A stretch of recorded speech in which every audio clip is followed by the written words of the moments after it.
Programa Novo Alvorecer, trazendo boas novas para você. Uma realização Assembleia de Deus de Caratinga. Meus irmãos, que a graça e a paz esteja com você. O programa Novo Alvorecer está começando mais uma vez para abençoar você e também a sua família. Este programa é uma realização da Igreja Assembleia de Deus Templo Central, situado na Rua Princesa Isabel, 52, no centro de Caratinga. Faça-nos uma visita toda terça, quinta e domingo às 19 horas. Tem culto aqui em nossa igreja e será uma grande alegria receber você para cultuarmos juntos ao Senhor nosso Deus. No programa de hoje nós estaremos apresentando aqui o conteúdo da lição de escola bíblica dominical que nós estaremos estudando neste próximo domingo e daremos aqui algumas pinceladas. Não saia daí, nós vamos ao intervalo rapidinho e a gente volta já.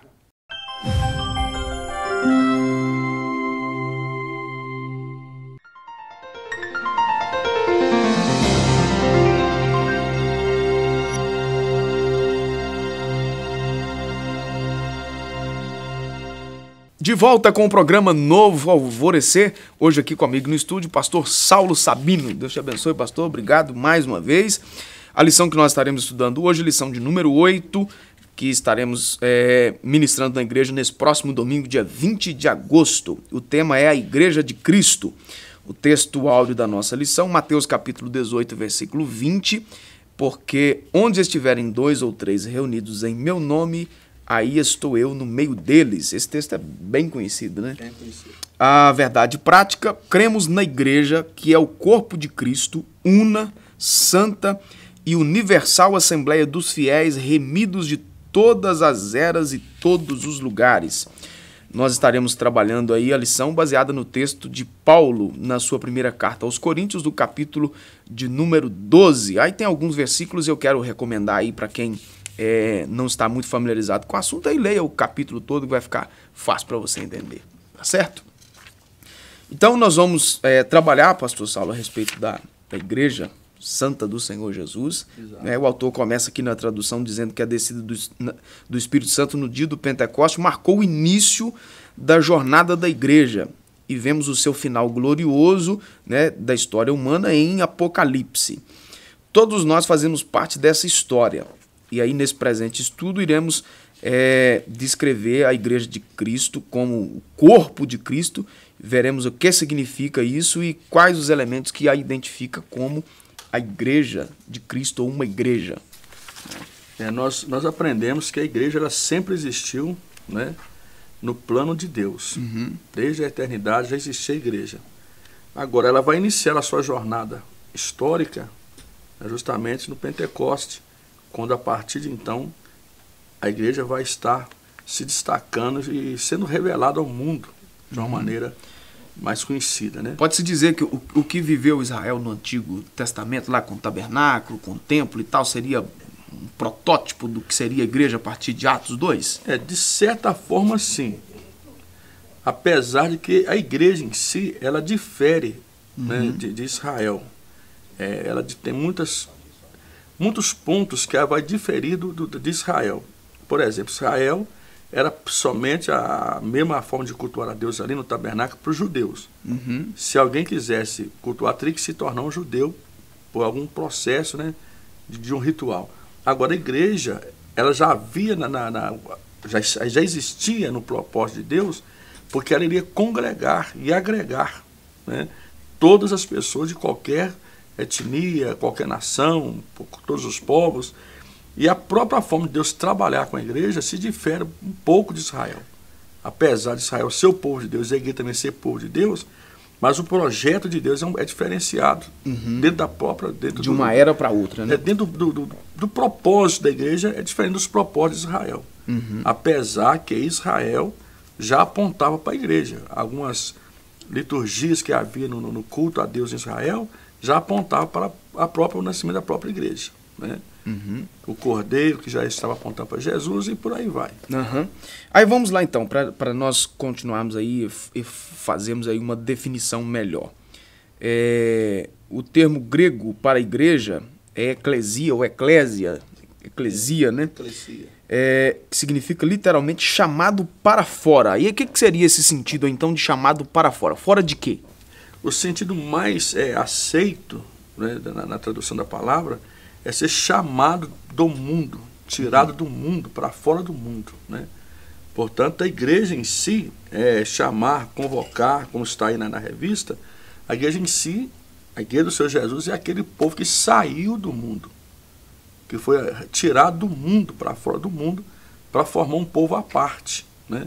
Então, o sentido mais aceito na tradução dessa palavra eclesia seria este. Uhum. Tá. Aí esse substantivo aparece muitas vezes no Novo Testamento, né, e é traduzido aí mesmo para igreja. A ideia é de um ajuntamento ou assembleia. Isso. Né? A Almeida Revista Atualizada vai usar muito a palavra assembleia, né? Uhum. Assembleia dos Santos. Quer dizer que o povo que se reúne, esse grupo de pessoas que se reúne, que foram convocados para fora, esse grupo de pessoas dentro do Novo Testamento é que é a igreja do Senhor Jesus. Um povo separado, a própria palavra, ao ser tirado para fora, né, corretamente, ao ser chamado para fora, que seria mais correto, já dá a ideia de um povo diferenciado. Um povo que se destaca pela sua diferença com o mundo secular. E aí, é aí que está a palavra igreja. Um povo separado. Uhum. Né? Aí no próximo assunto aí, entre tudo que o autor colocou aqui, eu queria que o senhor desse uma pincelada aí. O texto aí, ele até descreve o texto de Efésios 2 e também uma parte de Hebreus 12. Assim que já não sois estrangeiros, nem forasteiros, mas concidadãos dos santos e da família de Deus, e universal assembleia e igreja dos primogênitos. Aí ele diz que essas palavras expressam um tom de uma declaração, de uma celebração, de celebração jubilosa, de uma reunião festiva com todos os remidos como cidadãos da comunidade celestial. Então, ou seja, é exatamente essa reunião que agrega povos, línguas e nações. Né? Exato. Quando se reúne um grupo de pessoas de nacionalidade diferente, ali todos que estão são estrangeiros. Vamos dizer, você reúne 100 pessoas em um local e de cada duas de nações diferentes. São todos estrangeiros. E é isso que Paulo vai dizer na carta que ele escreve aos Efésios. Ele vai dizer, agora já não sois estrangeiros e nem forasteiros. Uhum. Apesar de serem pessoas de várias nacionalidades que estão reunidas. Mas reuniu para um propósito só. Ao se reunir, por causa da chamada a se fazer parte da igreja, não são estrangeiros, mas são cidadãos, co-cidadãos dos santos. Né? Então, apesar de ser nacionalidade diferente, ao se reunir como igreja, somos todos cidadãos de uma pátria só. Uhum. Né? E aí vai dizer, e da família de Deus. Já não é mais pessoas estranhas uma a outra, mas são família de Deus. E ele vai completar isso na carta aos Hebreus, dizendo a universal, está mostrando a universalidade desta assembleia. Uhum. Né? Aí não está dizendo nem universal do reino de Deus e nem a Assembleia de Deus, né? É a formação... Isso, nem é a universal do reino de Deus, nem a Assembleia de Deus, mas é a universal Assembleia e Igreja dos primogênitos, né? Ou seja, a igreja reunida de pessoas, né? Judeus, gregos, bárbaros, citas, quando se reúne como igreja, é uma igreja universal, não tem mais agora etnias, não tem mais nações, não tem povos diferentes, é uma igreja universal, uma igreja única, né? Como membros do corpo do Senhor Jesus, que nós vamos ver essa expressão um pouco mais à frente. Uhum. Tá certo. E aí tem um outro significado aí que é bem conhecido, mas a gente vai trabalhar dentro do original aí, que é o significado do termo, né, que nós conhecemos a expressão no português aí de Santa Igreja Católica. O que nós poderíamos pincelar aí dentro dessas palavras no original, que é a termologia aqui do católicos, né? É um termo grego, isso aí, uma termologia, um ajuntamento de duas palavras gregas, né? Exato. E formou isso aí, que tem um significado interessante. Se perdeu muitas vezes o sentido original dessa expressão, né? Católicos. A palavra católico no grego quer dizer universal. Né?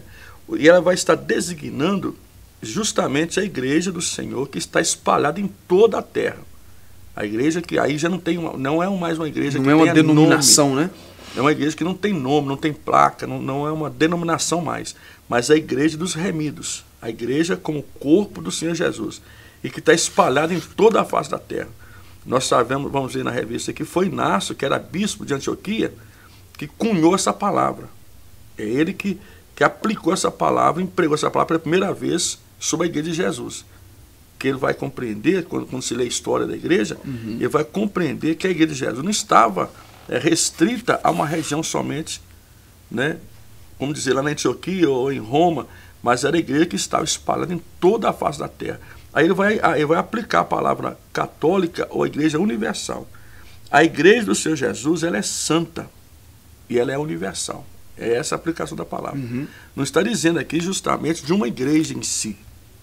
Ele está dizendo de a igreja do Senhor como corpo de Cristo. Não uma placa, uma denominação, uma organização humana, não. A igreja do Senhor universal, espalhada em toda a face da terra. Todos remidos em todos os tempos e em todos os lugares. Né? Tá certo, nós vamos dar uma pequena pausa, aí vamos ao intervalo rapidinho e a gente volta. Não sai daí, o programa Novo Alvorecer continua já para você. Tá bom essa altura? Ou... Excelente, maravilha. Moisés parece qualquer cara que morreu lá, né? Como é que chama?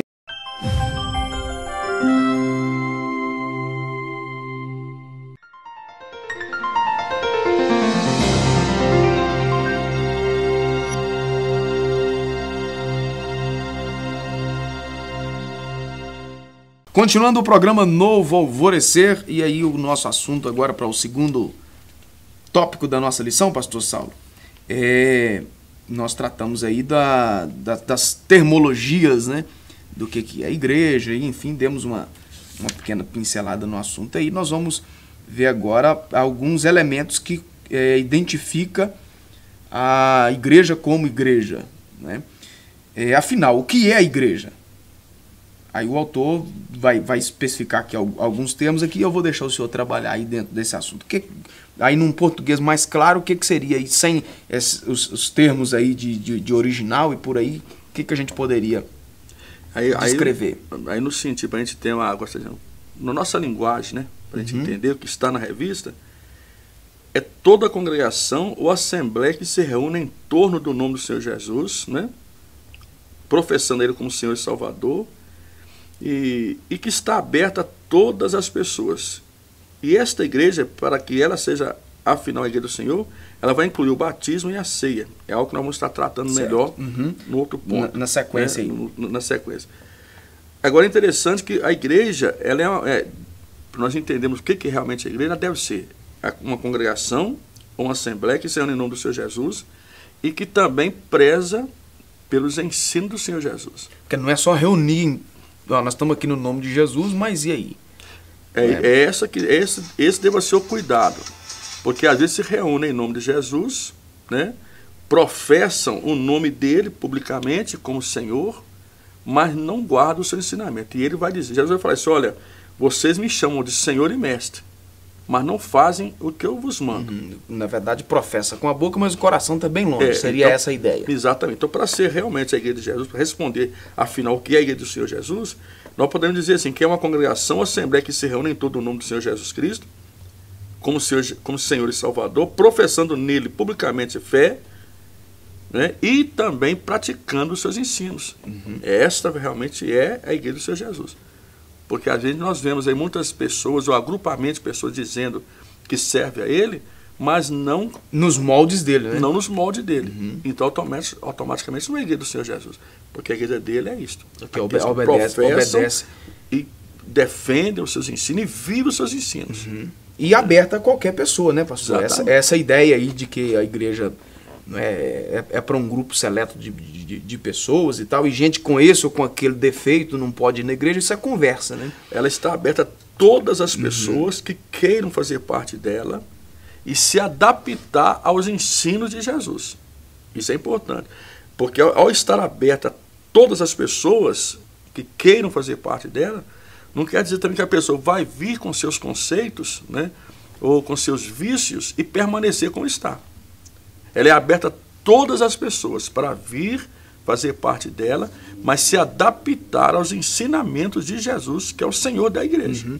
Engraçado que isso aí eu tô pensando aqui numa coisa, o seguinte, em relação à igreja, muitas pessoas acabam tendo um conceito realmente estranho em relação a isso, porque, por exemplo, se você vai fazer parte de um clube, cada clube tem as suas regras, tem os moldes, né? O seu que estatuto, exatamente, o seu conjunto de regras e deveres e tal, que alguém que queira fazer parte daquele clube deve obedecer. Ele só vai ser aceito se ele se enquadrar dentro daqueles moldes. Exatamente. Né? E muita gente acaba não tendo dificuldade para isso. Né? Se adapta e tal, realmente, porque é interesse próprio de que realmente quer fazer parte daquele clube. Agora, quando se trata de igreja, muita gente acaba fechando um pouco a mente para isso aí e quer entrar de qualquer maneira e continuar, como o senhor falou, e com os seus vícios e com os seus problemas. Conceitos pré-concebidos. Então, e isso é o problema que nós enfrentamos. A pessoa está disposta a se adaptar a regras de qualquer outra organização humana. Um clube, uma firma, uma empresa que contrata, a vestir aquele uniforme, a obedecer às regras da firma. Um partido político. Estão dispostos a isso facilmente até. Né? Mas quando se trata de se adaptar às regras da igreja, né? A se submeter à regra da igreja, aos ensinamentos da igreja, tem essa dificuldade. Não, aí eu acho que ele pode vir e ele adaptar as regras dele na situação. E não é assim. E lembrando aí que o senhor está falando aí questão de regras da igreja, mas nós estamos falando aqui dos moldes de Jesus, é que propriamente dito não seria regras da igreja em si, seria, do Senhor Jesus. Seria os princípios que ele mesmo estabeleceu. Né? Você vê que, vez ou outra, né, a gente vai ver isso no capítulo 5 de Mateus. Né? Jesus dando instrução ali no conhecido Sermão do Monte.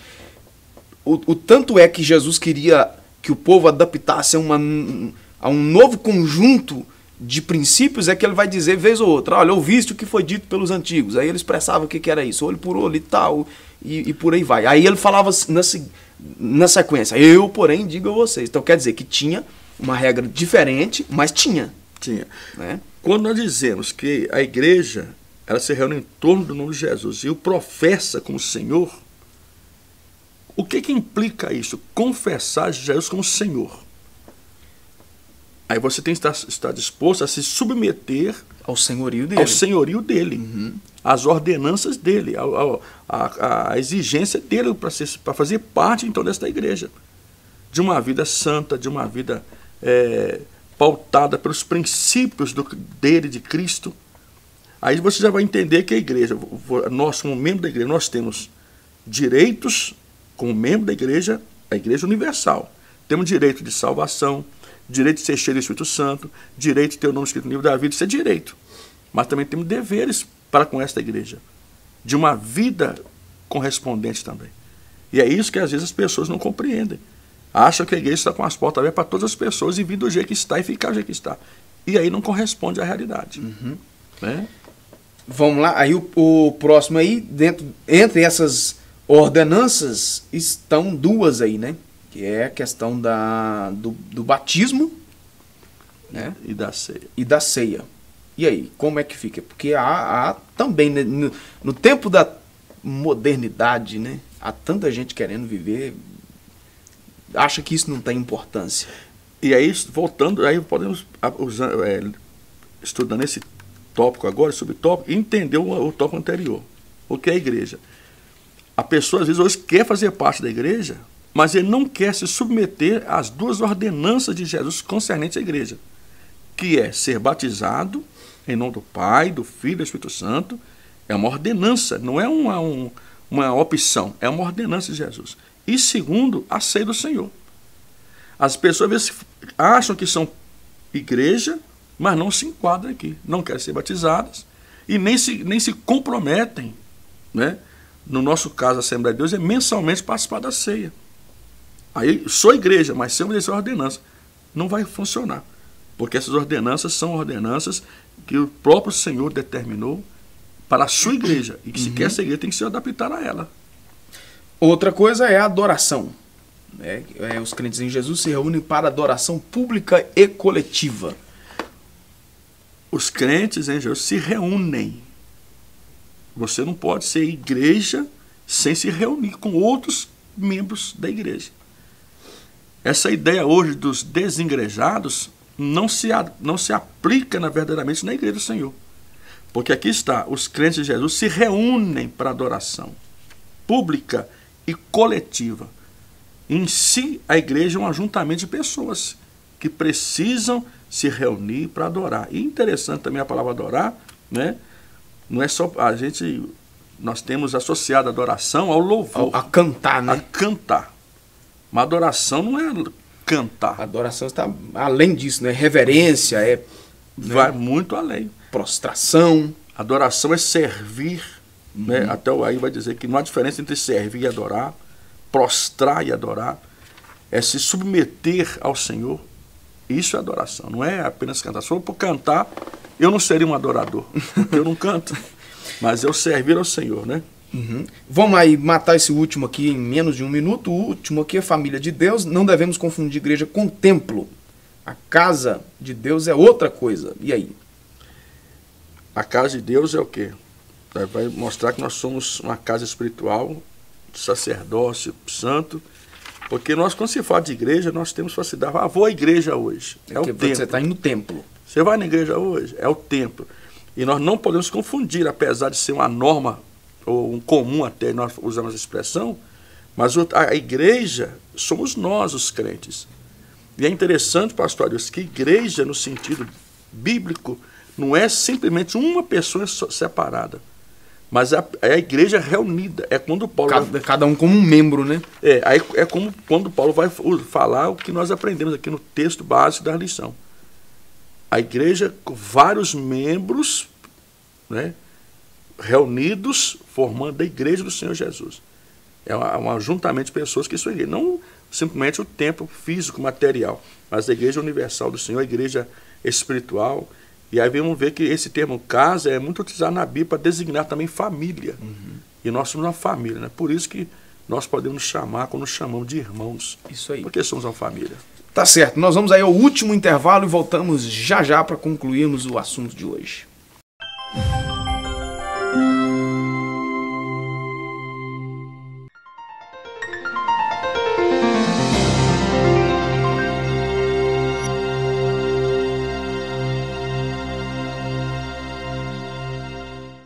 Continuando o programa Novo Alvorecer, e aí para nós fecharmos a programação de hoje, o último tópico da nossa lição, pastor Saulo, onde nós estaremos falando aí sobre o corpo de Cristo, aí para fecharmos o assunto sobre a igreja. O texto lá que Paulo escreve, né, em Coríntios 12, ele vai falar exatamente essa questão dos membros, né? O membro não é corpo sozinho, né? A igreja é um corpo místico, é o corpo místico de Cristo. O apóstolo Paulo chama a atenção para um detalhe importante. O corpo é um e tem muitos membros, e todos os membros, sendo muitos, são um só corpo. 1 Coríntios 12, 12. O corpo não é um membro só, né? Há uma diversidade que forma uma unidade, que é o corpo de Cristo. E acho interessante que Paulo vai mostrar que cada corpo tem a sua utilidade, né? Cada membro tem a sua utilidade dentro do corpo de Cristo. E alguns dos membros não são tão destacados no corpo, mas são necessários. E esta união de membros é que vai formar o corpo. Olha que coisa interessante. Todos os membros, sendo muitos, são um corpo só. Jesus não tem 2, 3 corpos, Jesus não tem, ele tem um corpo só, formado por uma diversidade de membros, que somos cada um de nós, né? Vamos lá então. E além do mais, como esse corpo, nós somos morada de Deus, né? O apóstolo foi revelado que a igreja é o corpo espiritual de Cristo, sendo o Senhor mesmo a cabeça. Aí as referências aí de Efésios 1, também de Colossenses 1. E seus membros são o templo de Deus, a habitação do Espírito Santo. Em outras palavras, a morada de Deus. É a pergunta que Deus faz para Saulo, né? Por que me persegue? Aí está demonstrando claramente, né? Que ele estava perseguindo ao perseguir a a igreja, morada, né? Está perseguindo o próprio Jesus. Por quê? Porque a igreja é o corpo de Jesus. E é interessante, pastor Adilson, é que no tabernáculo a presença de Deus estava sobre a Arca da Aliança. Nós podemos dizer que a Arca da Aliança, ela portava a presença de Deus e carregava a presença de Deus. Quando deslocava no deserto, a presença de Deus estava sobre ela. Agora é diferente. A Bíblia vai dizer que o Espírito Santo mora em nós. Então, de uma forma ou de outra, nós é que somos os portadores da presença do Senhor e nós transportamos essa presença no nosso dia a dia. Ele está em nós. E nós como morada do Senhor. E eu acho que não existe um privilégio maior para um cristão, para um salvo, como igreja, de ser justamente a morada de Deus. Né? Aí o Salmo 26, versículo 8, Senhor, eu tenho amado a habitação da tua casa e o lugar onde permanece a tua glória. Ali no caso, o templo, mas agora nós que somos o templo. O templo do Senhor agora, com certeza, né? E como eu disse, eu acho que o maior privilégio que nós temos como igreja do Senhor é este. É saber que a presença dele está em nós, de verdade. Certo. Né? E aí, para nós fecharmos aqui então o assunto, os membros do corpo ser batizado por um só Espírito, quer dizer que o Espírito, que é o Espírito quem batiza. Isso indica a iniciação dos crentes no corpo de Cristo e não se refere ao batismo no dia de Pentecostes. Aí como que a gente entende esse assunto aqui? É onde que às vezes há muita confusão, né? Sobre o batismo com o Espírito Santo e o batismo pelo Espírito Santo. Ser batizado pelo Espírito é quando nós somos mergulhados no corpo de Cristo, que é a igreja. E o que está falando é a salvação. Ou seja, quando nós reconhecemos a salvação, né? Quando nós aceitamos a salvação do Senhor, aceitamos a Cristo como nosso Salvador, o Espírito Santo vai nos pegar e vai nos mergulhar no corpo de Cristo. Agora nós fazemos parte do corpo de Cristo, que é a igreja. E isto é simbolizado fisicamente no batismo nas águas. O batismo é um símbolo desse mergulho do Espírito Santo, que o Espírito Santo nos pega e nos mergulha no corpo de Cristo, nos faz agora participante do corpo de Cristo, que é diferente do batismo com o Espírito Santo. O batismo com o Espírito Santo é Jesus quem batiza os crentes que já foram mergulhados nele, que já fazem parte dele. Aí o Espírito Santo, Jesus vai batizar esses crentes com o Espírito Santo. Porque o batismo, que é o revestimento de poder. Aí o revestimento de poder, é o que aconteceu em Pentecostes. Este batismo é para crentes ser batizado com o Espírito Santo. Agora, o batismo que está tratando aqui, ser batizado por um só Espírito, são os não crentes, ao se converter, ser batizado no corpo de Cristo. Que eles passam agora a fazer parte do corpo de Cristo, que é a igreja. Exatamente. Agora ele passa a ser um membro do corpo de Cristo. E Tá recebe, certo. né, a eterna salvação. A oportunidade de ser salvo. Né? Exatamente. Tá certo. E você que está em casa nos acompanhando tem a oportunidade de fazer isso, né? Aceitando a Jesus como Salvador da sua vida. Pastor, obrigado mais uma vez. Sempre um prazer. Deus te abençoe poderosamente. Amém. Obrigado você de casa. Deus te abençoe, você, a sua casa, poderosamente. Programa Novo Alvorecer, trazendo boas novas para você. Uma realização Assembleia de Deus de Caratinga.